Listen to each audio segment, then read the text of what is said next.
ꯁꯨꯁꯨ ꯈꯨꯠꯂꯥꯏ ꯄꯥꯏ ꯑꯗꯨꯒꯤ ꯃꯊꯛꯇ ꯃꯈꯣꯏ ꯀꯨꯀꯤꯒꯤ ꯁꯥꯒꯩ ꯈꯨꯗꯤꯡꯒꯤ ꯈꯨꯟꯒꯤ ꯈꯨꯜꯂꯥꯛꯄ ꯈꯨꯗꯤꯡꯒꯤ ꯁꯥꯒꯩ ꯈꯨꯗꯤꯡꯒꯤ ꯃꯈꯣꯏ ꯈꯨꯠꯂꯥꯏ ꯄꯥꯏꯕ ꯀꯥꯡꯕꯨ ꯂꯩꯌꯦꯕ 15ꯗ ꯅꯠꯇꯦ 45 ꯍꯦꯟ ꯂꯩꯌꯦꯕ 95 ꯍꯦꯟ ꯂꯩꯌꯦꯕ साइन तौनदी सूग साइन तौनदी 15 खतनेबा अतैदुना कमाइन तौबा दुदी मकोन तौनिंग कुसी तौरे मकोदी कमांडिंग चीफ तुना कमांडिंग पावर ओयेबा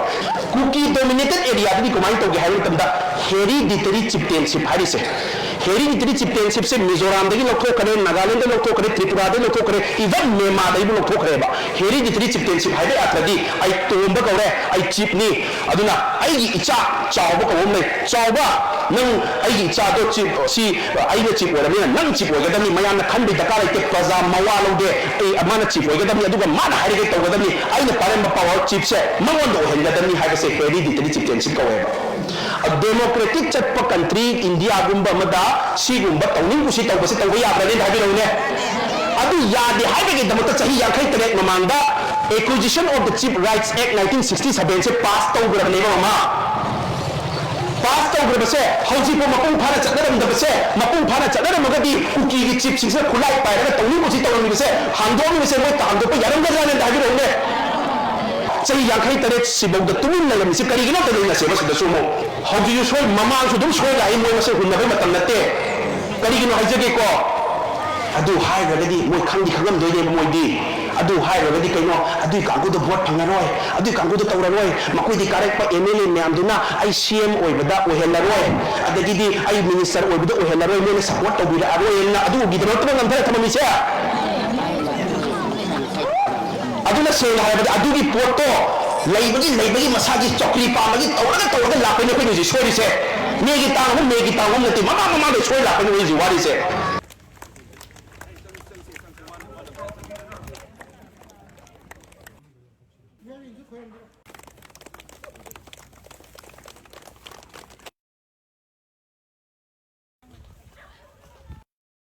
इमाले बाना थौना फरबे इमाई बेन सिंगना थौना फरब तोंदे नाइ बे सिनाव सिंगना थौना फरबे इचन सिंगना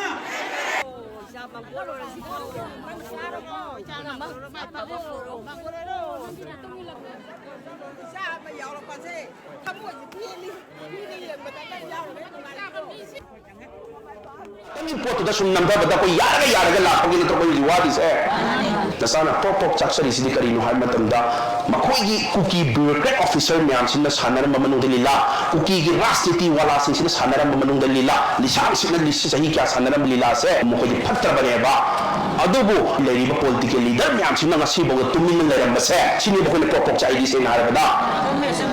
अखोइन हाइरम गदनी सी सोरे लावगदी प्रजा की खंजे बनचदे पॉलिटिकल लीडर म्याम सिन फेस तौगदम नत्रोमा अदु ngasi bok तौरक्तब सिदनि को वारिसे 1967 हाइरम मतमसिदा मणिपुर से अदु मतलब यूनियन टेरिटरी ओइरी स्टेट ओइद्री स्टेट फंगद्री बको सही 53 ममांगदा एक अमा पास तौरमेबा Manipur hill areas acquisition of chief rights act 1967 ना अदु मतलब यूनियन टेरिटरी असेंबली लेते फमदे मत अदुददी अदुना एक्ट से पास तौरे अदुगी एक्ट से नसीबु मनुंग द नंधरगा थमगा नसीबु मपुंग फाना अखोय मणिपुर दा चनद्री नो जिबो फजना सी चना हंद्री से कदिगिनो सी एक्ट सी क्याम मरु होइगे से हाइजरके को मयाम गी सु लखोक से हंदकी मे अहुम दगी तौरप इरान सिदा सस्पेंशन ऑपरेशन लेबा कुकी खुलाई पाइबा सिंह सुगी कांगू से अचौबा रोल लौरे सी लखोक सुया यादि नत्रो आई सु लावी म्याम सु लावी नखै लाइबे इसिनाव से सु लावी निपु खुदिम लावी को खुलाई पाइबा से सु दंगाबा इना सेबा सिदम